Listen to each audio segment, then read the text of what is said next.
Alors, écrit l'introduction d'une vidéo sur ChatGPT.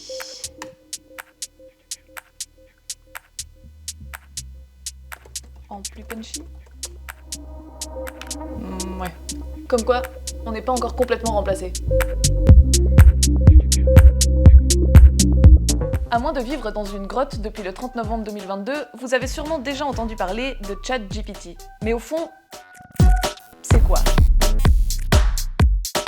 En résumé, ChatGPT, c'est ce qu'on appelle un robot conversationnel, ou chatbot pour les bilingues. On peut lui parler, lui poser des questions, lui demander des informations, et il répond. Il peut écrire des poèmes, des scénarios de fiction, mais aussi produire ou corriger du code. Je ne vais pas m'étaler sur les détails techniques parce que c'est un peu difficile à expliquer en vidéo, mais sachez que GPT signifie Generative Pre-trained Transformer. Generative parce qu'il permet de générer des contenus, Pre-trained parce qu'il a été entraîné par l'intelligence artificielle, mais aussi par de vrais humains, et les Transformers, rien à voir avec le film, c'est un type de robot inventé par des chercheurs de Google en 2017 et qui sont capables de comprendre un texte rapidement, de le traduire et d'en générer une suite. Quant aux données, elles proviennent du web, probablement d'à peu près tous les sites dont les données sont facilement accessibles, mais seulement jusqu'en 2021. Ce qui donne à l'intelligence artificielle le pouvoir d'écrire comme un humain, et même à la manière de Molière par exemple, mais qui la rend incapable de répondre à toute question sur la guerre en Ukraine.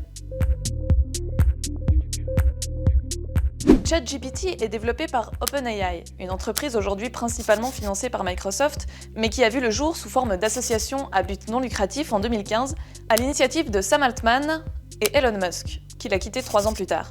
Leur but, travailler sur une intelligence artificielle forte, mais éthique. C'est elle aussi qui est responsable d'un autre outil dont on a beaucoup parlé récemment, DALL-E, qui permet de générer des images grâce à l'intelligence artificielle. En 2020 déjà, OpenAI développe son modèle GPT-3, puis travaille sur une nouvelle version destinée au grand public, ChatGPT. Généreusement offerte à la population du web le 30 novembre 2022, celle-ci a déjà attiré plus d'1 million d'utilisateurs la semaine de son lancement, qui s'est empressé de lui demander plein de trucs et de publier les résultats, par exemple sur Twitter. Mais évidemment, toute nouvelle technologie comporte son lot de craintes. À commencer par le vieux fantasme de la machine qui parle, et avec laquelle on pourrait même finir par développer une forme de relation plus ou moins toxique qui n'est pas neuve dans les films de fiction.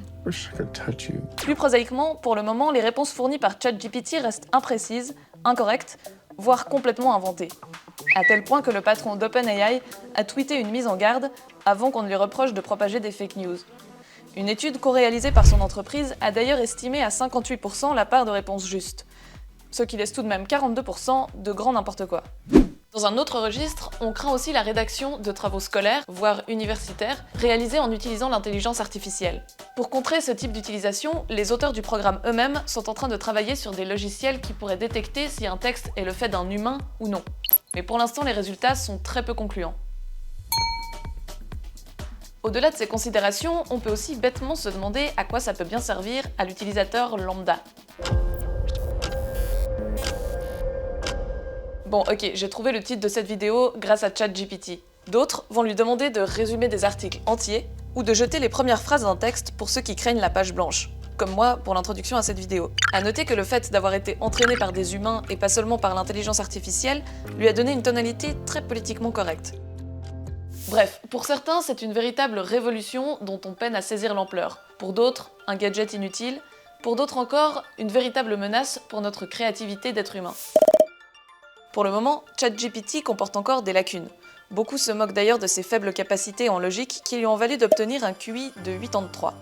Mais il reste révolutionnaire, surtout grâce à sa mémoire et sa capacité d'interaction qui permet à l'humain de préciser ses demandes et de corriger ses réponses. C'est cet aspect itératif qui distingue le bot d'une simple recherche sur Google et qui pourrait bien révolutionner notre façon de faire des recherches sur Internet, probablement parmi bien d'autres applications encore à inventer.